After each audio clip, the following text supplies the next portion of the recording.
Noah from NodeKit, a fellow college dropout. I dropped out of UF. Well, where did you drop out of? Dropped out of Iowa State. Yeah, what was your GPA? It's 2.0, like 4.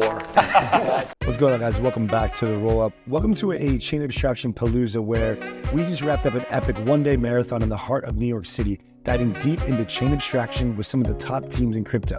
Trust me, this series is packed with insights, laughs, and a few surprises you won't want to miss. Shout out to Omni Network for helping to put this together with their upcoming mainnet soon, targeting the interoperability and UX problem that we're currently facing in the Ethereum and modular ecosystem. We really enjoyed this series and looking forward to putting all of this content out there. Let's jump right into today's episode after a quick word from some of our awesome partners who make this possible.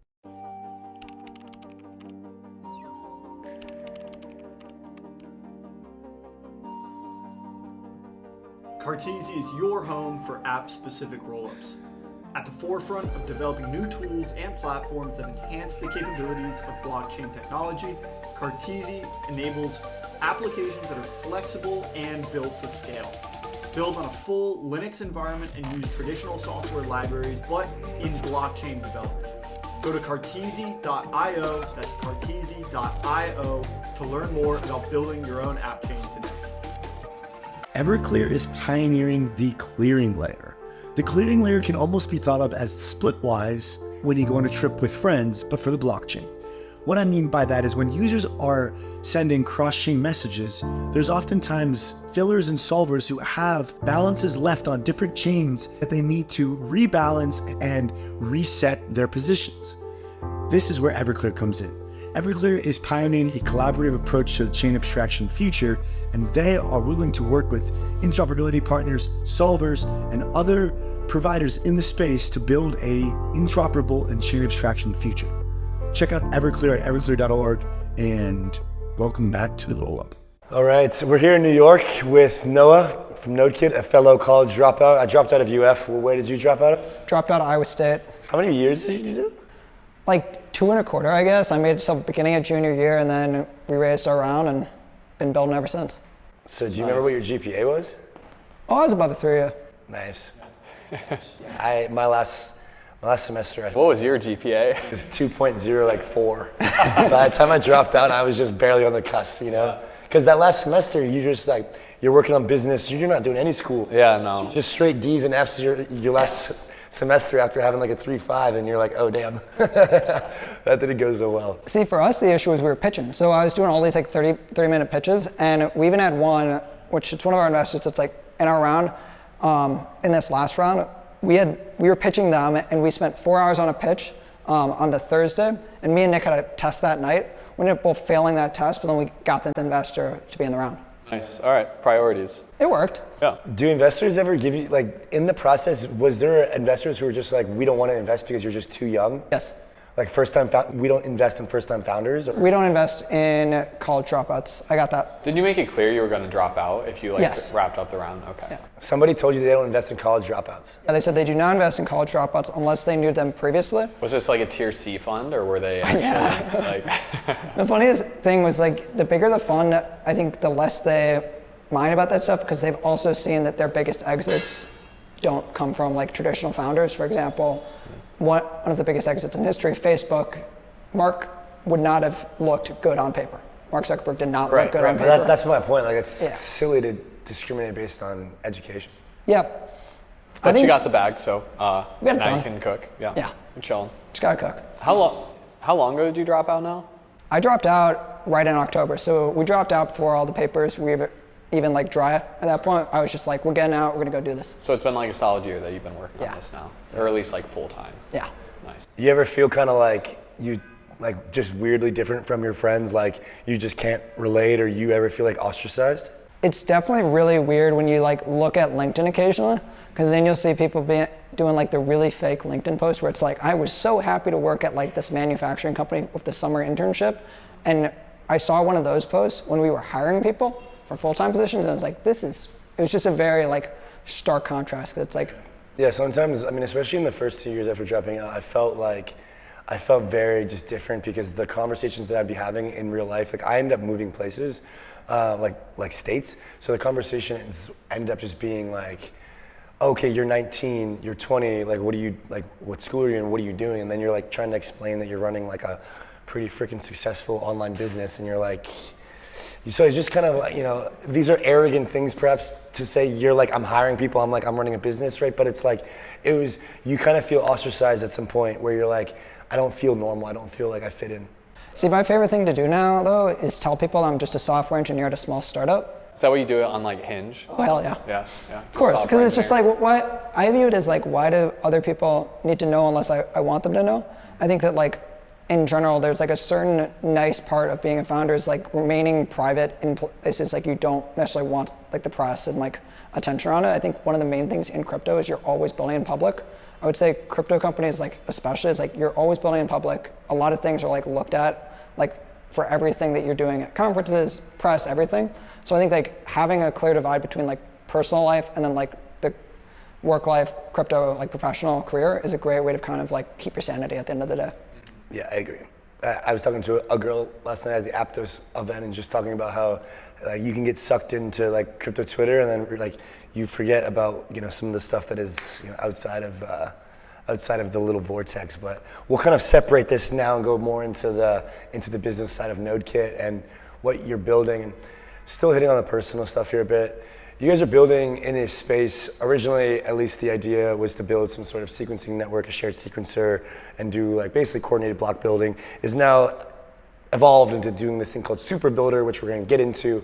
But as a young first-time founder, we address some of like the raise and kind of moving states, dropping out. Like in your mind, you decided to enter what is one of the most highly competitive markets of crypto, I think. Like, how in the world did you come up with this being a good idea to just go and try to compete with Espresso, Astria, and everybody else? Yeah, so for us, initially, we started out thinking about like how to decentralize rollups, and this was back in May. So back in May of 2023, so before we raised. And we realized as we were kind of iterating on things that like bringing composability to chains was like the main thing of the crux of like what mattered for this.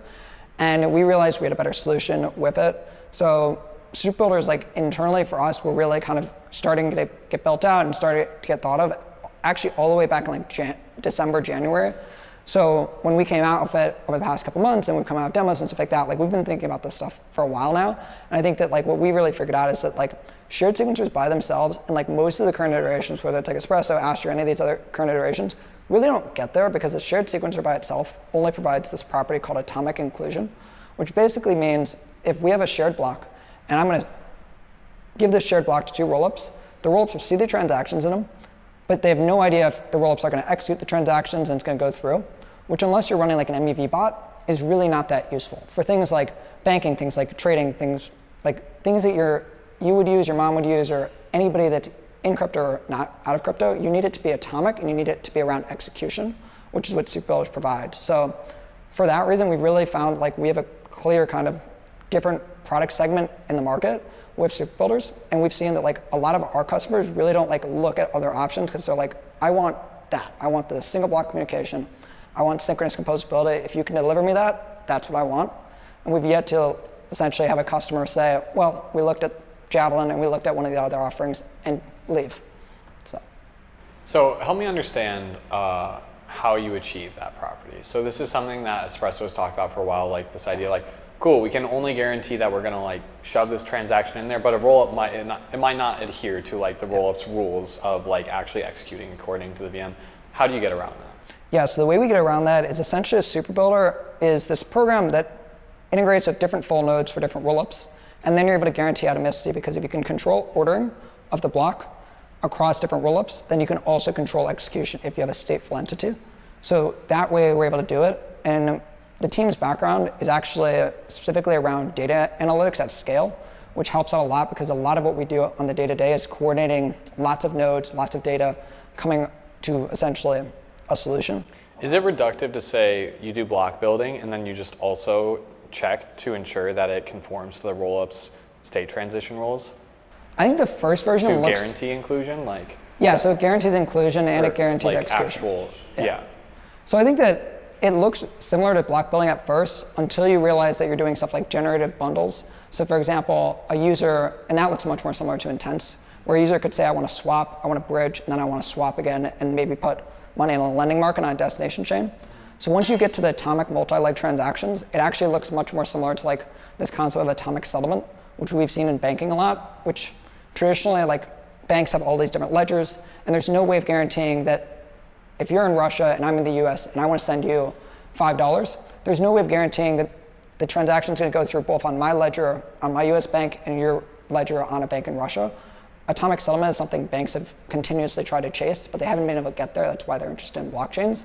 So with atomic execution, you're able to get that property. So we think that like atomicity is something that like TradFi has chased for a while, and now that we can have it in crypto, we think that will really like spur a lot of innovation. Yeah, so we've been talking a lot about like chain abstraction and like this idea of like abstracting away complexities in the gas and in the multi-chain user experience. How does this property of atomicity enable kind of a user experience that isn't so fragmented? And like, is that going to be an end result of using some of this atomic composability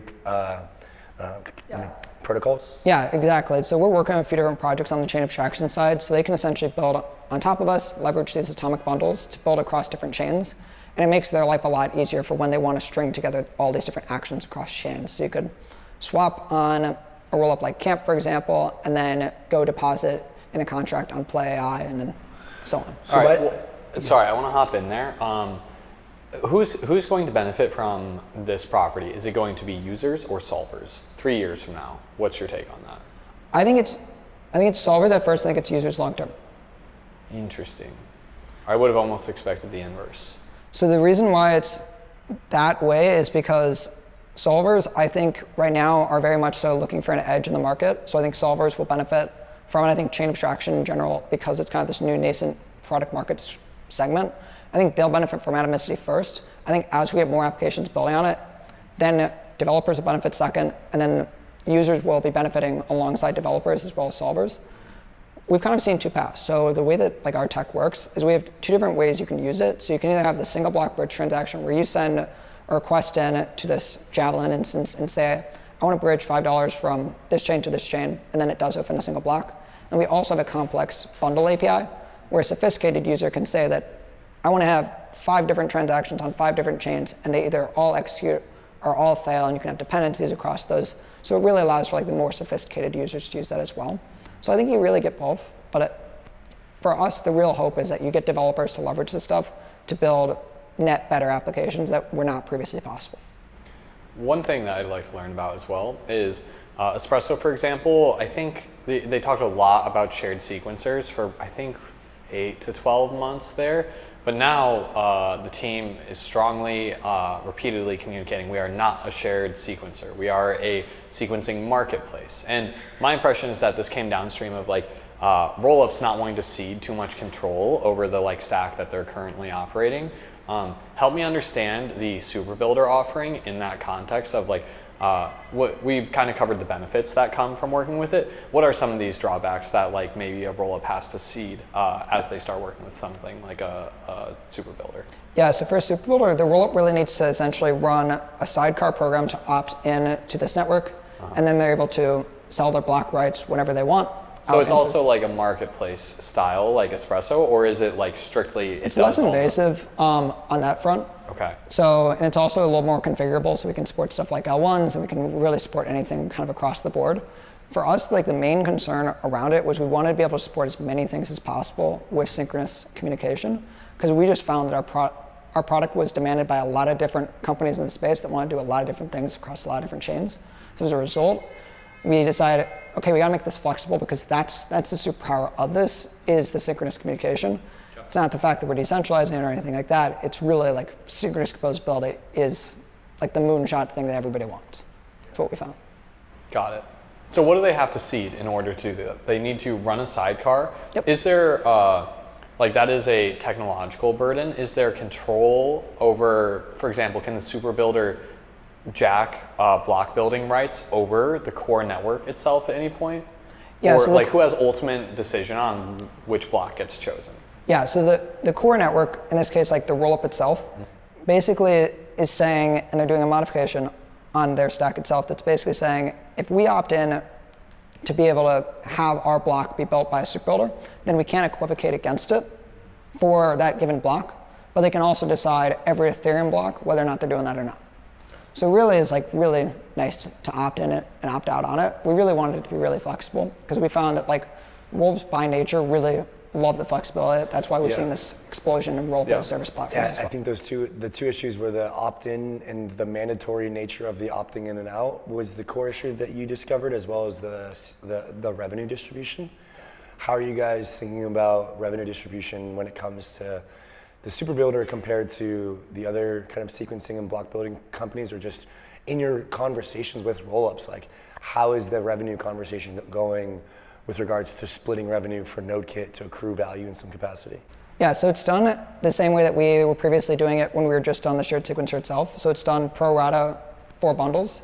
So for example, if there's 2 rollups in a bundle, they'll each get a percentage of the fee that's paid by the user, and then a certain percentage of that fee is going to the builder, as well as validators of a network to basically. So then why would I ever opt into Superbuilder for atomic composability with other rollups when I could just run my own shared sequencer or Superbuilder and get other people to opt into that, and then I can keep all the revenue? Why would I do So what we've seen is rollups really like the flexibility around it, and it's also much less of a lift for them. Yeah, so you can do all the BD, you can get all the teams on, you can do all the tech lift, and then all they have to do is opt in instead of having to do it all themselves, and they give a little bit of a cut away. What is that cut like? We're working with our rollups on that, and the exact number will be decided before mainnet, but it's kind of just something you have to come to consensus over with all the rollups within the network. Given that this is a fully opt-in system, do you imagine a world where rollups work with multiple of these types of builders? So like, is there a world where effectively NodeKit would be competing with Espresso for these various blocks? I think that the way that we've seen it thus far is that rollups may want to have like additional builders on it, but it would be the same builder software. So we're working out different ways for us to like monetize this builder software. So you could have like, for example, somebody like Anchor or like another, like an RPC provider type could be able to opt in to be able to do this solution. All right, so I mean, that's interesting to think about this being an opt-in system. Other projects that are like focused on this space as well have like leaned further into this, like giving sovereignty to these rollups so it is opt-in. Do you imagine a future where rollups are opting into multiple of these block building networks, and then these block building networks have to compete effectively on the bid that they are offering the rollups, or do you think that they'll be tied to one? I think that similar to how people initially were asking whether or not people would like opt into multiple shared sequencers and stuff like that, I think that a similar thing will happen where one block building network will kind of win out, or like get the most rollups, or like maybe there's 2 similar to the rollup ecosystem right now where you have Arbitrum and you have Optimism are the 2 biggest ones, and then you have every other rollup stack as well. I think that it'll probably have a couple offerings that win out, and rollups will basically say, I'm going to use this one or I'm going to use this one.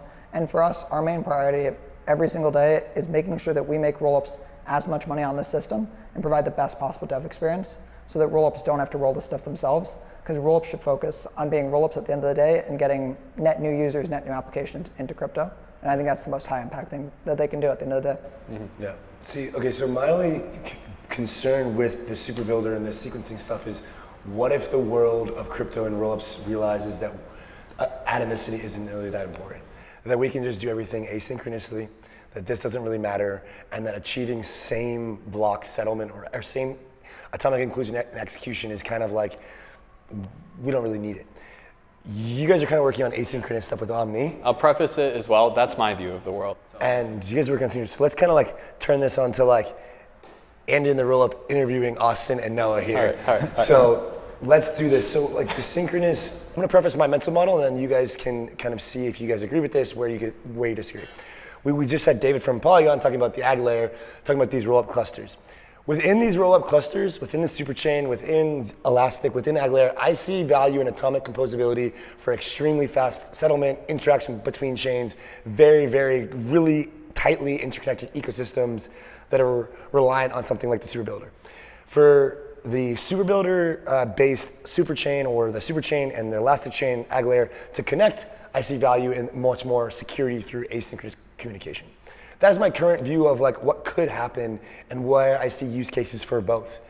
Do you guys see similar use cases for both? Do you guys think that that mental model is wrong? Where do you see the best use case for your type of focus on composability? Yeah. You want me to go or you want to kick it off? You take it away, Austin. Noah's been going. All right. So yes, my stance is that I think a vast majority, probably 97% plus, is not going to need atomic composability. Composability is very, very important, but atomic composability I think is the strict, very difficult to achieve thing, and therefore very expensive to achieve thing on top of it. And I think a vast majority of user interactions, possibly like 99.99, depending on like what applications we have come into the ecosystem, depending on like how financialized they are or not. I think a vast majority do not need to put time locks on state that exists on other platforms. That's really like what it comes down to. Like, do we need to adjust state in two different places at the same time? I think that specifically matters for something like a spot DEX. So like an AMM pool, yeah, that's like pretty important to get that. But I do believe we're moving to a world where we are like going to vastly expand the number of applications that are operating on these systems, and already a vast majority of them today don't need atomic composability from my perspective. That's kind of how I look at the world right now. I'm curious to hear like how you're thinking about it. Vertex Edge is now live on Say Network.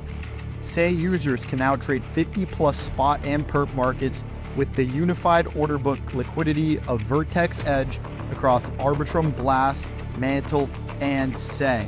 The next 6 weeks, 850,000 Say tokens will be up for grabs as trading rewards every single week, exclusively on Say. Join Vertex on Say Network now on Vertex Edge. That's vertexprotocol.com.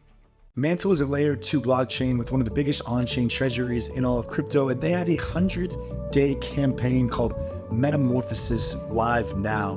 What this is it is a campaign for their liquid staked ETH token, METH, as well as their upcoming liquid restaking token, CMETH, where you can utilize this token on the Mantle network in a variety of different apps, some of your favorite restaking protocols and DeFi protocols, and earn yields in the form of powder, which will eventually be turning into a governance token. Mantle's been around for a while. We like them because they use their own form of EigenDA. They have a big ecosystem and they're growing. So check out this 100-day Metamorphosis campaign and hope you guys enjoy the rest of this video. Yeah, so what we've seen is essentially most of our applications are actually like excited to use it, are not as financialized as we initially thought. Most of the reasons why somebody's opting into it is the speed. So having it within a single block, having it super fast, and the atomicity under the hood is something that keeps it safe.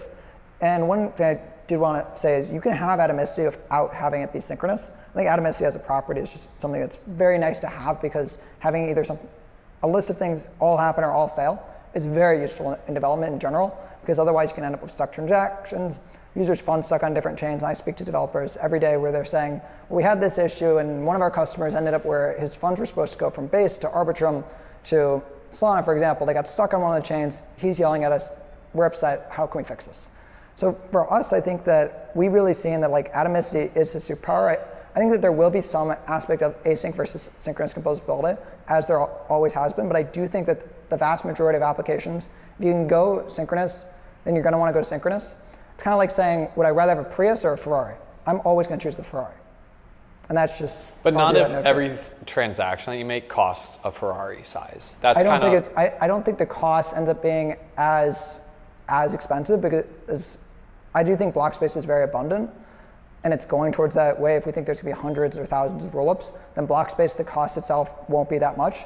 But when you say that there's a constraint placed upon block space, if you are necessitating that everybody is using a shared block building system, because fundamentally then we have some system that needs to jam some amount of transactions into this thing that can be like atomic and updates all of them synchronously. Yeah, but if, let's say there's 5 different chains participating and each of the chains is willing to pay the builder $5, an honest profit-seeking builder is going to include all the different bundles from all the different chains as much so as they can. If it could. If it can, yeah. I do think that smaller chains by nature will have to pay a slightly higher fee if you're trying to get into the latest NFT mint on one chain and you're on a tiny little chain, you're trying to move funds within a single block, sometimes you're not going to be able to price it in, and that's just kind of the aspect of MEV that always exists in blockchain with state congestion. But I think that for most applications, synchronous composability makes their life easier, not more difficult, and it also allows you to build applications where you don't necessarily have to think about how you're having to design an application as async from day one, because most applications in crypto aren't designed with async in mind. Yeah, I would say that most applications in crypto are not even thinking about this because they're all within one state machine today. And so like they don't even need to think about this like network communication level. And that's honestly like the way that it should go, in my opinion. Like developers should not have to think about the complexities of this stuff. I think we're like baby stepping our way there as an ecosystem. There are many ideas for how to solve Ethereum's fragmentation right now, but none of them are like deployed wide scale in prod and like actually like seriously like solving the problem. I do think that in the next couple of years, we'll get through this weird stage of Ethereum. And it will be like very exciting because it'll unlock a lot of things from the developer perspective where it's like, cool, block space is abundant. I can just build whatever I want. I can have my own roll up. Like I don't need to like think about fighting for block space within this single place. And I think that will have very exciting implications for the application layer of the industry. Yeah. So to kind of sum, the pitch for atomicity is specifically around atomicity. Synchronous composability is effectively a property that can be reached via atomicity, and like as a result, you're saying with the expansion of block space, new chains, block space is going to be cheap to transact in, costs are going to go down, teams will use alt DAs, et cetera, and you guys think that you can run synchronous composability or at least atomicity across tons of chains for cheap, give users the best experience, and make a good dev experience by having kind of like transactions go through or not, kind of fighting some of the reorg stuff, fighting some of the cross-state problems that happen in async. You're saying, look, block space isn't going to always be that cheap. If you need to scale this out across tons of chains, you're going to have different problems of MEV. You're going to have different problems of users having to pay gas fees on different chains if they want to go for a highly sought-after transaction or a chain that's super important. For most of the use cases in the world, we don't need synchronous composability because asynchronous gets us there. So where do we go from here? Like, is there a combination of these ideas that we can bring together? And like, could NodeKit and Omni collaborate to provide services that at one part of the stack are sufficient and at others they're here? Or like, how does Omni and Superbuilder join forces for the use cases specifically that you guys are both more bullish on your specific products for? Yeah, so to nuance that, I do think block space will be extremely, extremely cheap in the long term, especially as we're using like shared bridge contracts. Yeah, I think it more comes down to the difficulty of integrating into these different systems. I think one area that we might actually like differ in opinion is, ironically enough, where they might like work together long term is, I think a vast majority of this is going to be serving solvers. I think users are not going to be thinking about any of this, and these mechanisms for like sourcing state updates and sourcing truth about what's going on these different chains will be tools that are used by solvers, whereas users are just going to think about authorization. They're going to be issuing a signature even though they're not going to be like thinking about it that way. And they're not going to care about anything downstream of that. Maybe like JP Morgan thinks more strictly about stuff like this, but 99% of the users are not going to be thinking about this. And so I think it's more about like, what is the like speed and cost for solvers ultimately that it comes down to in my head.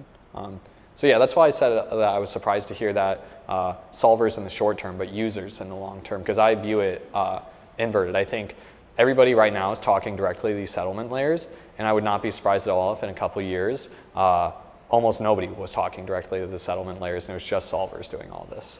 Yeah, for us, we've seen like a tremendous amount of interest from the solvers at first. So that's why I do think that solvers will be some of the first adopters of this, because they're kind of seeking for atomicity. They're seeking for a way that they can get an edge right now. And I think that a major priority for us right now is getting different applications to leverage this stuff. It's new, it's always more tricky to use new tech in general. So I would say the major focus for us is really going from solvers to applications. And with that, you really are touching the user every step of the way as well. So, yeah. All right, can I hit you with a spicy one? Oh, hit me. All right, so in disclosure, I invested in Espresso. So like, I don't know legally what I have to like say, but so my concern always with these shared block building networks is that at the end of the day, they're still distributed networks, and distributed networks, it's very hard to scale the throughput of them. So if we do imagine a world where there are thousands of rollups, like if we are imagining a world where a rollup really is the functional equivalent of what EC2 is on Amazon, then how do we, like, does this scale? Like, if it's still constrained by these distributed block building networks, like, does that choke us when we have this like really exciting pathway to scaling ahead of us? Yeah, so the way that we've actually thought about this is we actually faced the exact same issue in the past with like a previous company around this, with having a bunch of distributed jobs.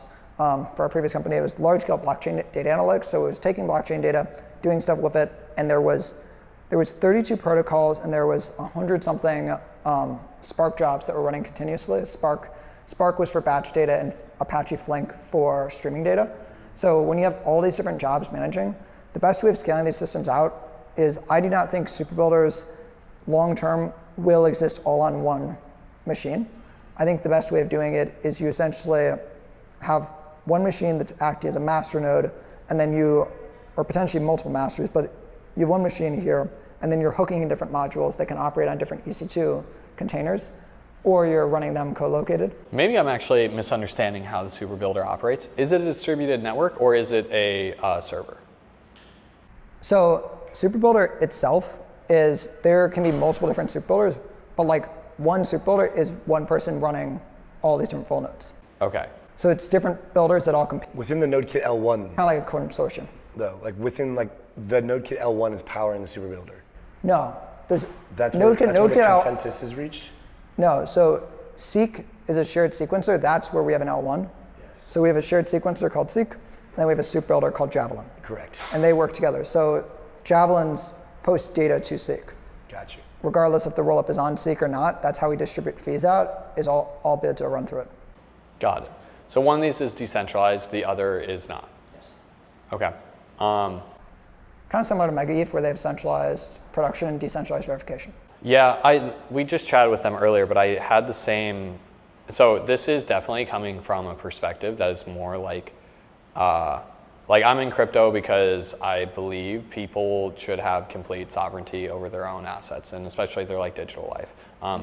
If we have one element of the stack that is extremely centralized in this sense, we lose the censorship resistance property that we like kind of have on Ethereum today.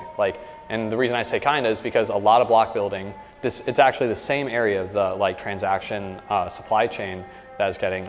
Welcome aboard on our journey into the singularity. This is the endgame roadmap for Frax and Fractal, the new L2 out of the Frax ecosystem that is totally based on fractal scaling. Fractal is a modular L2 blockchain built by Frax with modular and fractal scaling in mind. Fractal scaling is based on the Mandelbrot set of fractal images, and it explains how L2s become L3s and the entire app chain lifecycle goes through its evolution. The Frax ecosystem is made of some of the top builders in the space and has stemmed from its OG days of the Frax stablecoin. It is now in the LST space, the LRT space, and this Fractal L2 joins the existing suite of Frax products, including Frax Swap and Frax Lend. You can see Frax Ferry, the bridge to go from any chain, Arbitrum, Optimism, or mainnet into the Fractal mainnet. Bridge your tokens and bring your Frax assets into the Fractal ecosystem. Join today to get the best out of Fractal. You are still early. Join today. Take part in our expedition into the singularity. Covalent is solving the long-term data availability problem where a lot of the data availability providers today in the modular space, when you post data to them, they actually only hold that data for about 12 to 16 days. And then it's basically, it can go into an archive node, or oftentimes it's just kind of put away into the abyss. And what Covalent's trying to do is build this long-term data availability solution, which can plug into some of these modular data availability providers and provide this longer-term perpetual data solution. So what we try to think of this as is when you post transaction data onto Celestio or Veil or any of these modular DA solutions or even Ethereum, Covalent is able to provide a long-term data storage and data availability platform for that data after the time period. Blockchains are billboards, not databases, and we need these providers in the space to be able to kind of hold on to the long-term data that is provided from these providers and these blockchain state. This is where Covalent comes in. They just had a nice rebrand. Check them out on Twitter as well as the website. Thank you for being here. Hope you enjoy the rest of the show. We actually chatted with this about Mega ETH earlier, this idea of can we put some responsibilities in a more centralized layer and then other responsibilities in a more decentralized layer. My concern is if we do that, we'll end up formalizing the unhealthy relationship we have right now in the Ethereum transaction supply chain, where sure, the L1 proposers get to decide on the block that gets included, but there's 4 or 5 builders and a few relays that ultimately end up deciding what gets included and what doesn't. And a number of these are American companies that are censoring transactions because they touch a smart contract that has been OFAC sanctioned. So if we centralize block production in this way, do we lose one of the most important properties of these distributed networks? That is kind of my question. Yeah, so on the topic of censorship resistance, the way that we've kind of been thinking about these block building networks is it's actually quite similar how taxi networks themselves are formed, where all taxi drivers need to follow a common set of rules to get the badge, all of them, essentially, where all yellow taxis are essentially all following a common set of rules and they're having one parent company over them. We view it as if there's going to be all these different builders, we're going to give them a common set of rules, and then they can follow it as such and kind of have a consortium of these javelins at the end of the day. I do think censorship resistance is something that is paramount and you really need to be able to solve for it, but rollups luckily always have the ability to force transactions, and I don't necessarily think that forced transactions of cross-chain transactions is as big of an issue as being able to force exit to the L1. So I do think that's something that you need to solve for over time.